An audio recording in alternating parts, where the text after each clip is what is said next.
The following program was provided by an independent producer solely responsible for its content. The opinions expressed do not necessarily represent the views of this station, its staff, board of directors, or underwriters.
Welcome to another episode of Gate City Chronicles. I'm Kevin Avard, your host, and today we have a couple of canine companions. I was going to say feline, but anyway, a couple of canine companions, and we have Kim Bock and Scott Mace, and you're with the Northern New England volunteer chapter of Canine Companions for Independence. Of Canine Companions. Oh, well, welcome back to the show. Well, welcome to the show for the first time. Thank you. So I'm busy patting your puppies here. And who's this right here that we have? This is Sundance. Sundance. Can you sit Sundance, up? Just sit. Oh, and Sundance. And this is? This is Pippin. Pippin. Yeah. Well, welcome to the show, everybody. Thank you. So, Canine Companion, what is this all about? What do you do? Canine Companions for Independence is a national nonprofit organization that places service dogs with people with disabilities for free. Okay, for free? For free. That's a big part of it. Wow. The dogs are valued anywhere between $20,000 and $50,000 a piece. So placing a dog like that for free with somebody is huge. How do you come to that value? It's based on how much it costs from breeding the dog all the way through the care of the dog, puppy raising, and then training completely. And what is the training like? How long does that take? It depends. So you have the puppy raising part, which is what Scott and I do. And that's raising them and socializing them until they're about 1.5 years. And then they go to Canine Companions for Independence to one of their training facilities for 6 months. And there they learn very specialized commands to work with people with disabilities. So how old are these two? Pippin is a little over 9 months. 9 months. Oh my gosh. And Sundance is a year and a half. Year and a half. But you decided to keep these two, or? We don't have that option. They're not ours. They're not yours. They're on loan? Oh, Yes. look at them. Yeah, they belong. The Canine Companions for Independence keeps ownership of their dogs as long as they are in, if they're being raised or when they're in service, they still keep ownership of the dogs. You know, it's interesting. Off camera, you'd asked me a question about the color of their coat. There was a gentleman, I believe he served in Afghanistan, and he comes to church in Nashua, and he brings his service dog with him. And I believe the color of the vest was red. Right. Yeah. Right. So that would be a needs dog. A needs dog. And what is that all about? It's a different organization from Western Massachusetts. That's all I know about needs. Okay. So basically, there's an identity with the color of the vest. There is. There is. So for us, we have puppies in yellow vests with blue insignia. And when they're fully trained working dogs, then the vest changes to blue with yellow insignia. So that's what our company does. So, and you're located? The corporate offices are in Santa Rosa, California, but there are offices, training facilities around the United States. There are 6 or 7 facilities, and they're scattered around. So there's one in Long Island, New York, Ohio, Florida, Texas, a couple in California. Yeah. And where are you based out of this? Is it Nashua or is it? No, so we're the Northern New England Volunteer Chapter. So Okay. we're scattered all across Northern New England. We have members up in Bangor, Maine.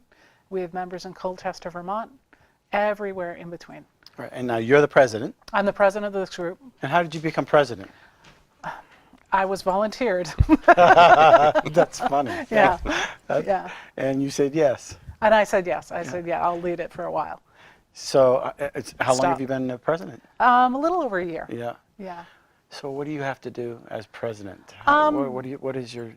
I try and organize a monthly meeting. I try to keep our ducks in order, try and make sure that everybody in our group, and we have about 70 members in our group.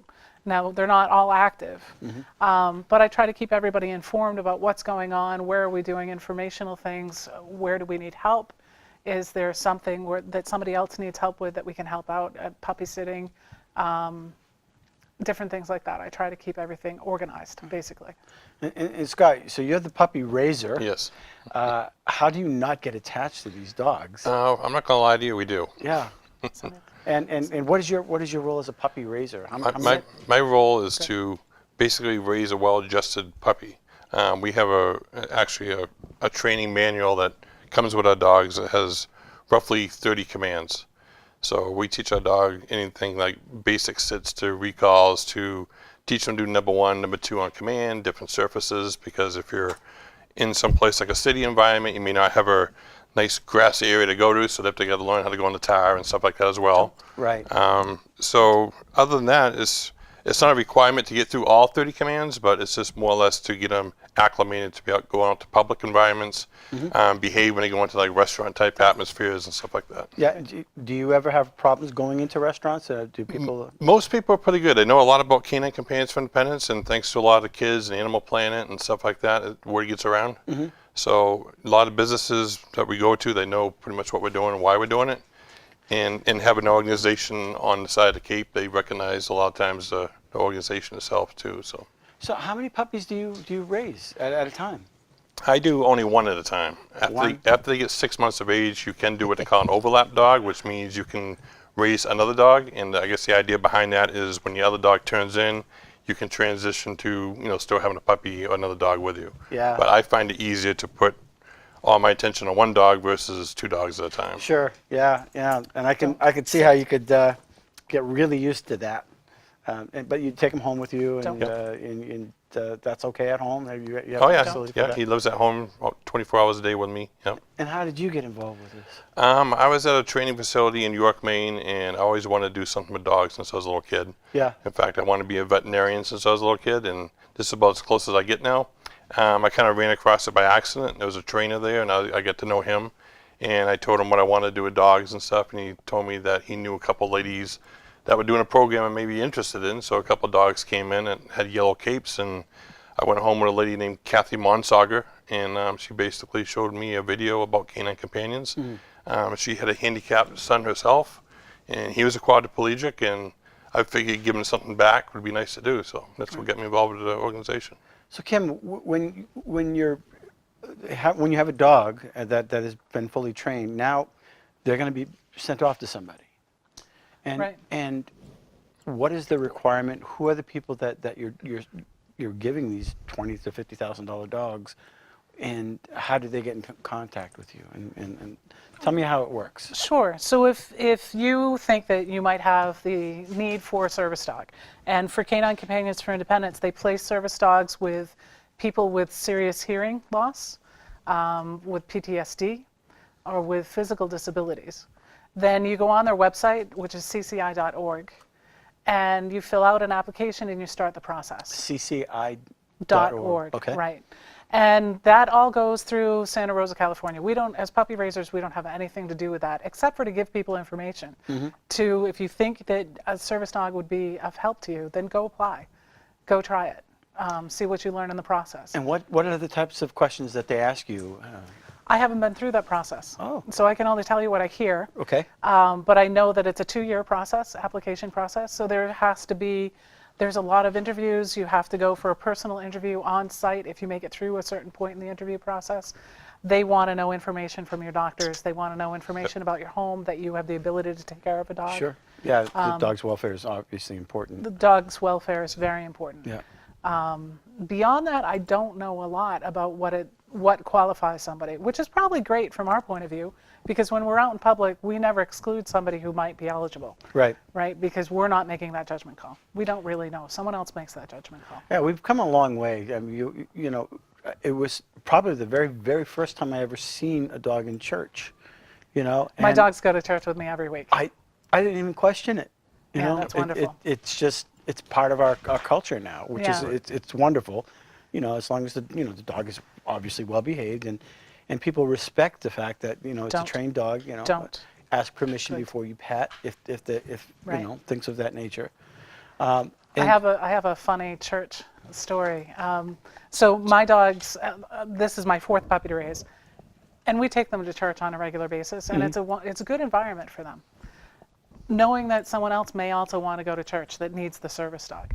So the first dog that we raised was placed with a family that goes to church on a regular basis, and the first time they took the service dog that my family raised, the dog saw the priest and bowed down. Oh no, really? And she did it. Yeah. She did that because she was accustomed to getting a treat from the priest. Oh, okay. But she recognized the outfit, That's cool. and the family was pretty happy. Yeah, no, that's really neat. That's Yeah. really neat.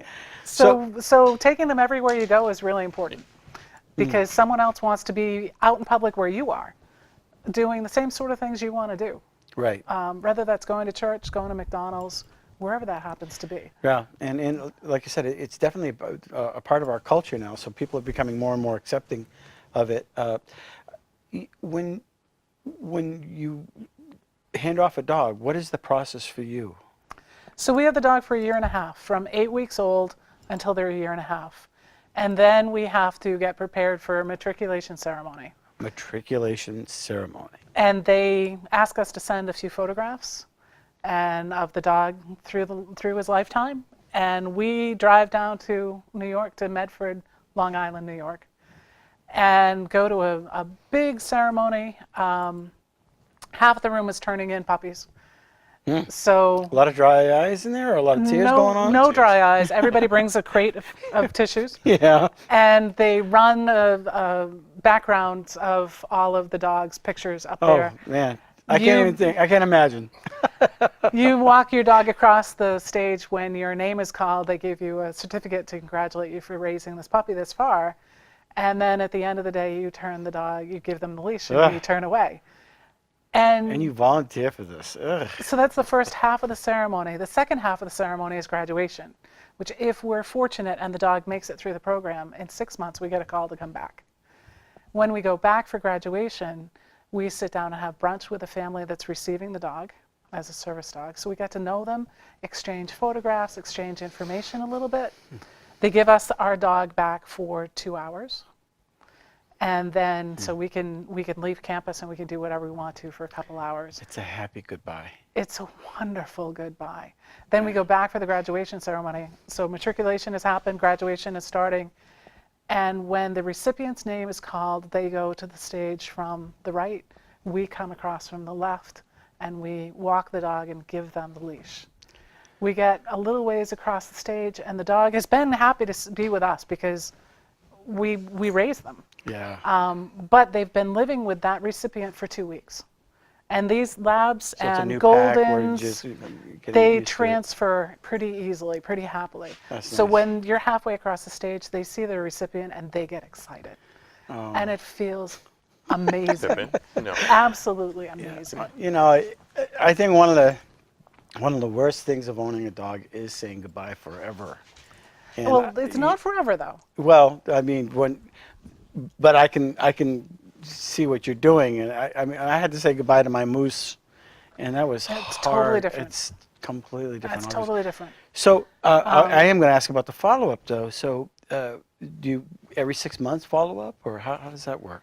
So after once the dog is with the person working, that's really up to that person if they want to stay in touch with you or not.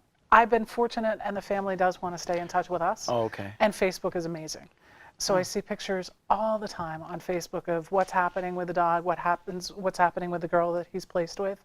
I see pictures when they're out riding their bikes together. I see pictures when they're in the hospital, in the post-op Who recovery started room. all this?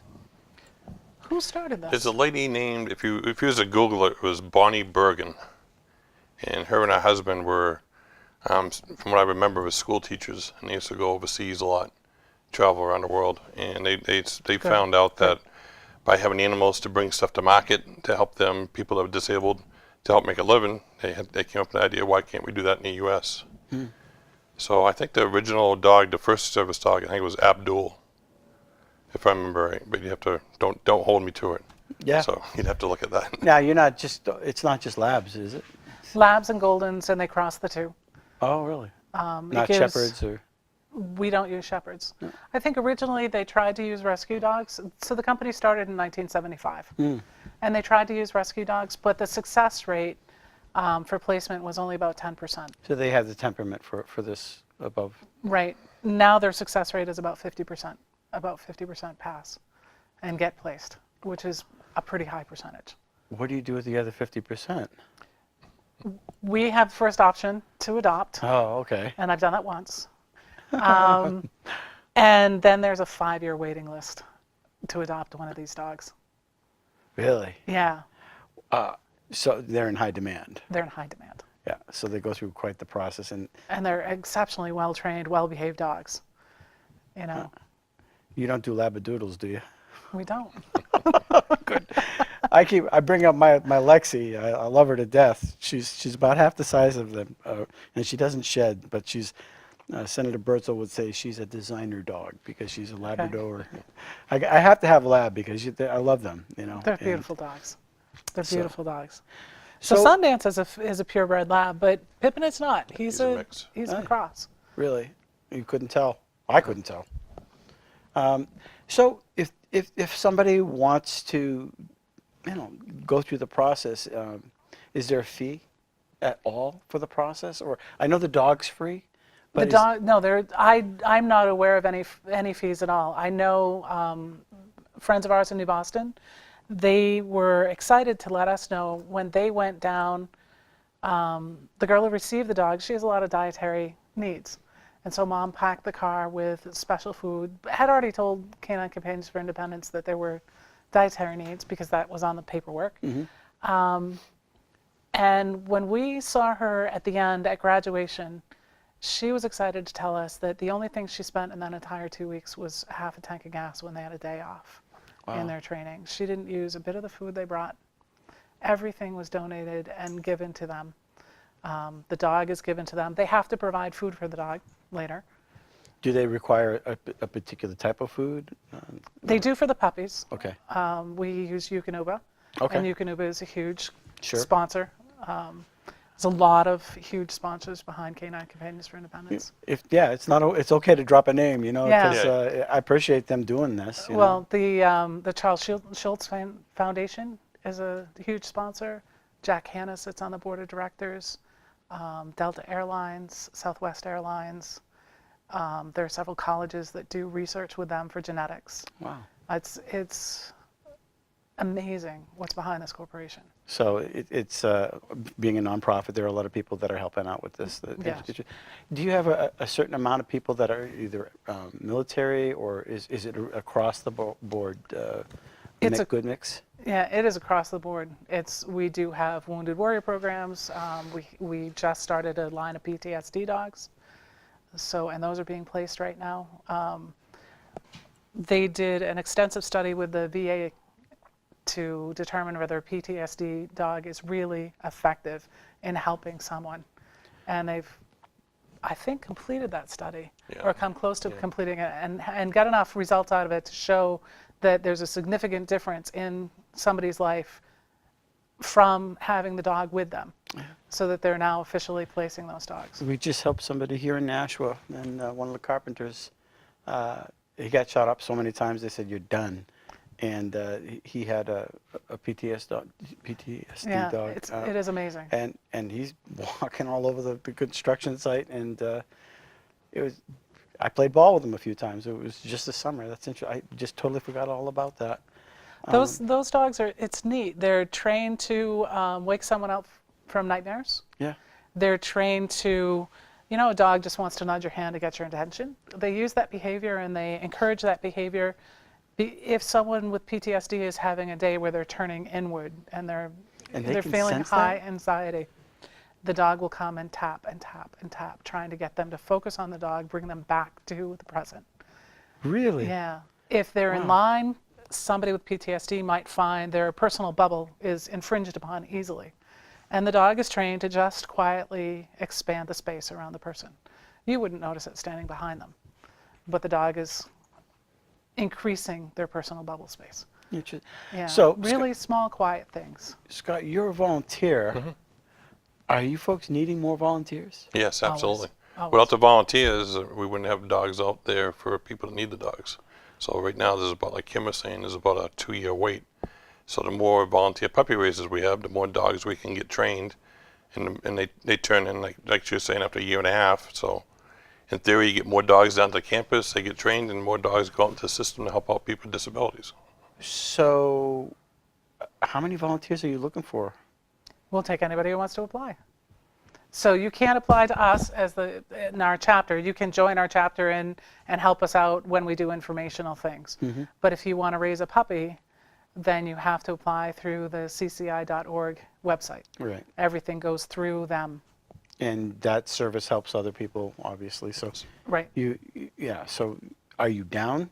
Do you need more? How much more? You said as many as you want, but anywhere in the New England area is your focus? Anywhere. Well, our chapter covers northern New England, and it really is just to support people who have Canine Companions for Independence dogs in their lives, whether they're puppy raisers or service teams. Remember, this is a national organization. Right. So there are puppy raisers all over the United States. From coast to coast, there are puppy raisers, from north to south. And we'll always take more volunteer puppy raisers, because there's somebody else who wants to live exactly the life you're living, but they're inhibited because of being dependent on someone else to help them with their daily activities. Mm-hmm. And the dog just gives that much more independence and lets them get out to do the things that you're doing. Right. So if somebody wants to volunteer, they're not going to contact you, they're going to contact CCI. CCI.org. Go to the website, start filling out the application. There's a tab on the top for volunteering and then for puppy raising. And if you're going to volunteer, there's going to be a training, obviously, and a whole host of things Right. that you'll have to go through. Right. They'll have to vet you, as no pun intended. But Yeah, it takes about 6 months to get a puppy. yeah. You have to, again, prove that you can handle having a puppy, that you have the time, that you're really dedicated to the idea, that you have the space to raise a puppy. Yeah.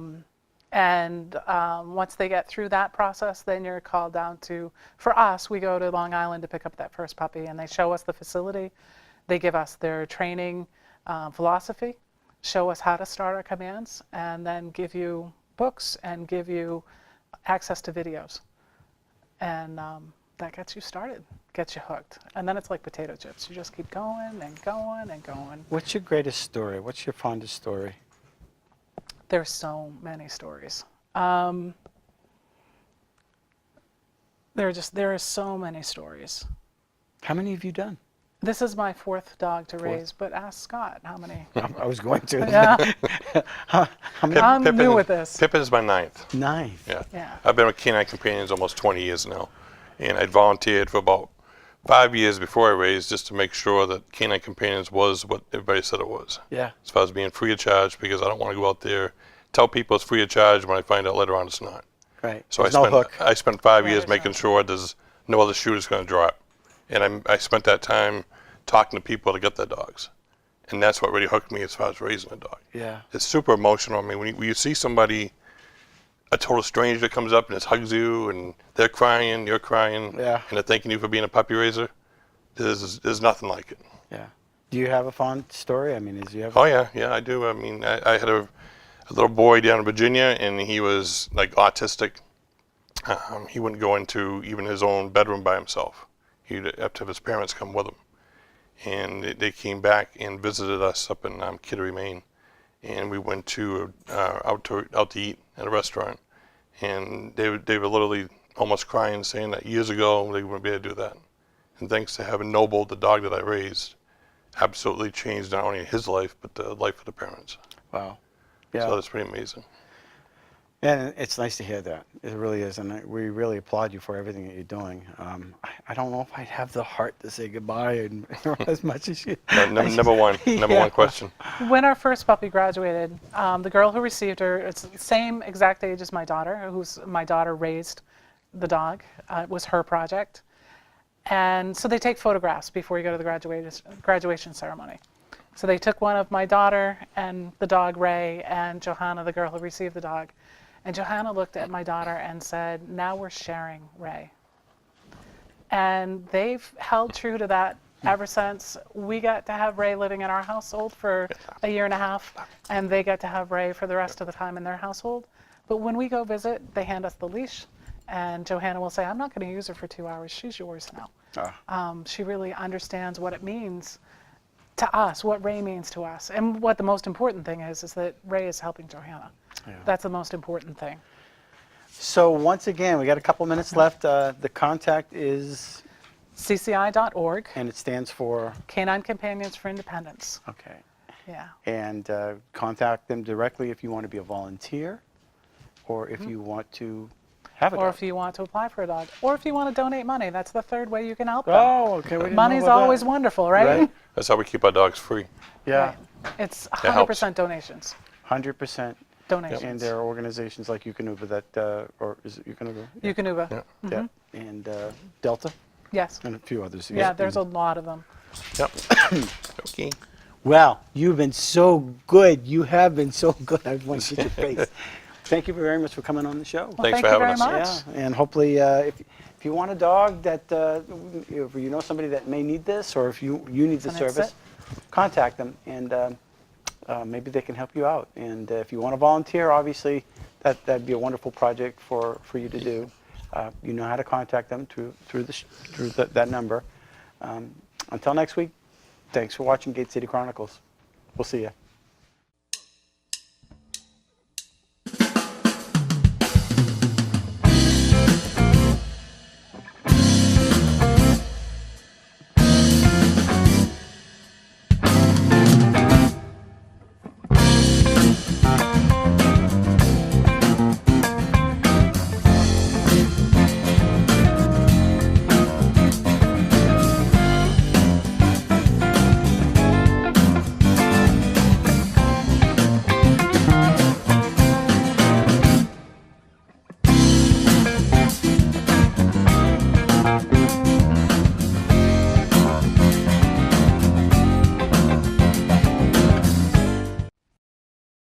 The preceding program was provided by an independent producer solely responsible for its content.